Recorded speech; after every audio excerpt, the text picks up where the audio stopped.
अस्सलाम वालेकुम नाज़रीन, एक नए वीडियो के साथ मैं हूं आपका मेज़बान रज़ा अब्बास। पाकिस्तान और तुर्की के ख़िलाफ़ ऐसा लग रहा है कि आलमी ताकतें मुतहरिक हो चुकी हैं और एक नई तंजीमें, एक नया नेटवर्क इन दोनों ममालिक के अगेंस्ट बनाया जा रहा है। इसके साथ साथ बात करेंगे आज़ाद कश्मीर की, बात करेंगे जहां पर एक नई तंजीम तहरीक तालिबान कश्मीर ने जन्म लिया है और हालिया दिनों के अंदर जो खबर निकल कर सामने आई थी कि 2 भाइयों को मार दिया गया है, उनकी हकीकत क्या है वो कि आज के इस व्लॉग में मैं आपके सामने रखूँगा। और पाक तुर्क खुफिया एजेंसीज का एक मिलकर मुश्तरका तौर के ऊपर भी एक ऑपरेशन लॉन्च किया गया।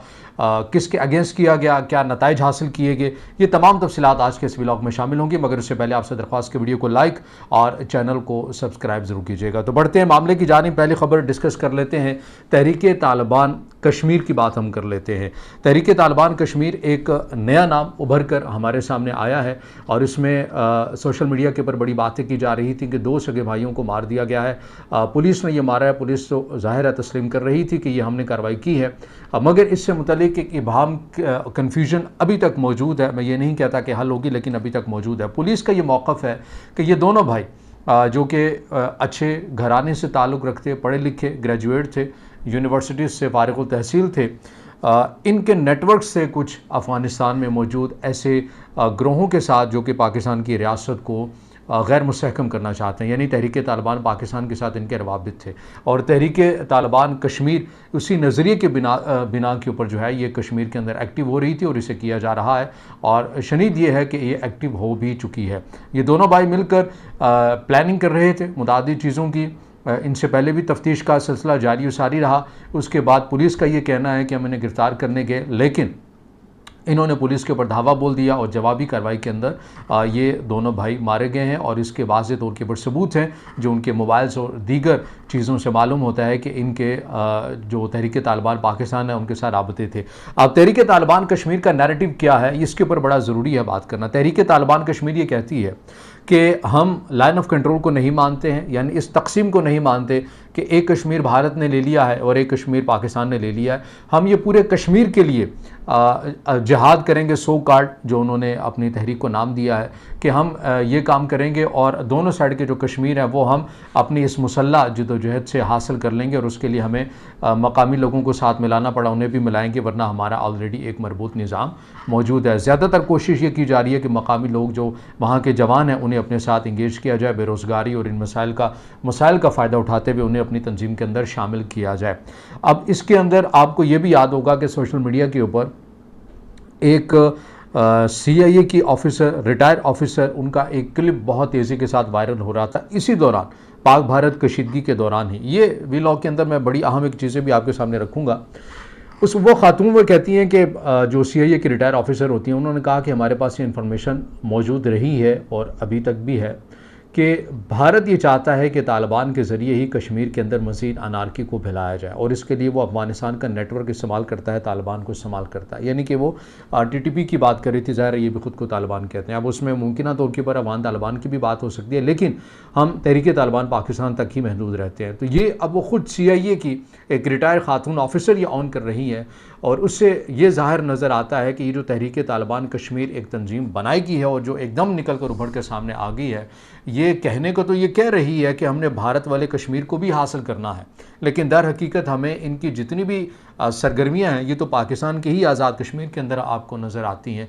तो इट्स मीन ऐसा लग रहा है कि ये भी एक भारत की एक प्रॉक्सी है जिसका ज़ाहरी तौर के ऊपर लिबादा ये रखा गया है कि ये मकबूजा कश्मीर के अंदर भी ये चीज़ें करेंगी। हाँ, ये उस सूरत में ज़रूर हो सकता है जब भारत ने किसी भी तरह की कोई जहारियत का मुजाहरा करना हो पाकिस्तान के ऊपर, तो एक जवाज़ बनाने के लिए तहरीक तालिबान कश्मीर को ये कहकर अपना काम निकाला जा सकता है कि अब मकबूजा कश्मीर के अंदर भी कुछ ना कुछ एक्टिविटी ऐसी करें ताकि हमें जवाज़ मिले और हम पाकिस्तान के ऊपर इंटरनेशनल सतह के ऊपर एक नैरेटिव को बिल्डअप कर सकें।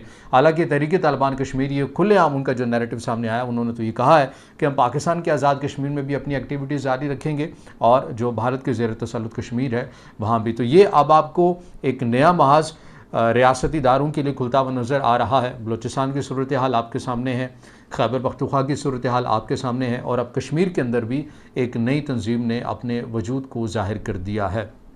अब इसमें अगेन मैं लास्ट कमेंट इस खबर के ऊपर ये करूँगा कि उन दो भाइयों से मुतालिक अलग अलग नैरेटिव है। कुछ मकामी लोग हैं वो कहते हैं कि नहीं, ये मुलविस नहीं थे तहरीक तालिबान कश्मीर में। पुलिस का ये कहना है कि ये मुलविस है। अब इसके अंदर क्या सदाकत है, हमारे वो दोस्त बिलखसूस जो कि आज़ाद कश्मीर से देख रहे हैं या इस खबर से मुकम्मल आगाह हैं, वो कमेंट्स में अपनी राय ज़रूर दे सकते हैं। या इससे जुड़ा अगर कोई सवाल है तो इसी नाम से हमारा इंस्टाग्राम पेज भी है, आप हमें इनबॉक्स में वो सवाल भी भेज सकते हैं। अच्छा, इसके साथ साथ अब इसके ऊपर भी बात कर लेते हैं कि ये जो मैंने इब्तदा के अंदर बात की कि पाकिस्तान और तुर्की के अगेंस्ट ऐसा लग रहा है कि एक नया खेल सजाया जा रहा है। आपको याद होगा कि हालिया अरसे के अंदर इसी साल में तुर्क सदर रजब तैयब एर्दोगान ने विज़िट किया था पाकिस्तान का, और उसके अंदर ये ख़बरें सामने आई थी, खुफिया तौर के पर मालूमात सामने थी कि जब एर्दोगान यहाँ पाकिस्तान का दौरा करेंगे तो बलूचिस्तान के अंदर दहशतगर्दी की जो वाक़यात हैं उनके अंदर बड़ी शिद्दत के साथ इजाफा हो जाएगा। अब आप सोच रहे होंगे कि तुर्क सदर का बलूचिस्तान के इस विज़िट से क्या ताल्लुक़ है, बदअमनी के वाक़यात होंगे। वो ऐसे कि आपको ये भी याद होगा कि जब अकबर भुगटी की बरसी थी और उसमें जो एक अफसोसनाक वाक़या किया गया, बदअमनी के वाक़यात वाला एक बहुत बड़ा एक वाक़या रूनुमा हुआ जिसमें कई पब्लिक ट्रांसपोर्ट बसेस को या गाड़ियों को जला दिया गया था, मुसाफिरों को मारा गया था, शाहराहों को ब्लॉक कर दिया गया और काफ़ी नुकसान भी हुआ। इसके अंदर जिस खातून ने, जिस BLA की खातून ने एक ख़ुदकुश धमाका किया था, खातून ने, उनका नाम था महल बलोच। लेकिन आप ये देखिए, कनेक्शन चेक कीजिए कि ये धमाका बलूचिस्तान में हो रहा है, BLA की खातून कर रही है, बलोच खातून कर रही है, लेकिन इसके ऊपर मुबारकबादें और इसको जो सराहा गया था इस एक्टिविटी को, वो टर्की के अंदर सराहा गया था। टर्की के अंदर उन ग्रोहों ने इसको अप्रिशिएट किया था जो कि कुर्द तंजीमें हैं, जो कि टर्की की रियासत को गैर मुस्तहकम करना चाहते हैं। अब तो ज़ाहिर है वो लोग वो गैर मुसल्लह हो गए हैं और उन्होंने टर्की की रियासत के साथ एक एग्रीमेंट भी कर लिया, लेकिन उस वक्त महल बलोच को नाम दिया गया था ज़िलान कुर्द का और बलूचिस्तान में, पाकिस्तान में उनको नाम दिया गया था महल बलोच का। तो यह आपको एक इंटरनेशनली एक लिंक नज़र आता है कि किस तरह से कुर्द जो वहाँ पर एक्टिविटी करते हैं वो बलूचिस्तान में सेलिब्रेट होती हैं, जो बलूचिस्तान में होती है तो ये वहाँ पर होती है। अब जो ज़िलान कुर्द थी, मैं मुख्तसर अगर बताऊँ तो ये वही खातून है जिन्होंने पहले टर्की के ऊपर एक अटैक किया था सुसाइड बॉम्बर के तौर के ऊपर। ये उस खातून का नाम था ज़िलान कुर्द और उसका नाम दिया गया था महल बलोच कभी। और ज़िलान कुर्द की जो वालिदा थी, इनकी तकरीर भी सामने आई थी शाम के अंदर, जिन्होंने महल बलोच कभी कहा था कि मेरी बेटी हैं और ये ज़िलान कुर्द की तरह ही हैं। और ये आपको एक नेटवर्क नज़र आता है। अब इसमें ये भी बड़ी बातें की जा रही थी कि बलूचिस्तान के इफ़ेक्ट आपको नज़र आते रहेंगे, बदअमनी के वाक़यात नज़र आते रहेंगे, क्योंकि ये शाम से जुड़ा हुआ है सारा मामला। शाम, कुर्द और ये तमाम, अगर आप ग्रेटर इसराइल देखते हैं तो ये तमाम की तमाम चीज़ें वो हैं जो आपस में आपको कनेक्शन में नज़र आती हैं। और ये बात मैं कई बार कर चुका हूँ कि जब अमेरिका के सदर बुश थे उस वक्त भी पाकिस्तान के बलूचिस्तान के अंदर मोसाद के लोग आए थे ख़ुद को CIA का बताकर, और ये ज़ाहिर है पाकिस्तान की भी एक रियासत की एक नाकामी थी कि वो कैसे मोसाद के लोग CIA में आए, ख़ुद को उन्होंने अपना एक ऑफिसर ज़ाहिर किया CIA का, और यहाँ पर आकर वो लोगों को भर्ती करके गए थे अपने एजेंडे के लिए।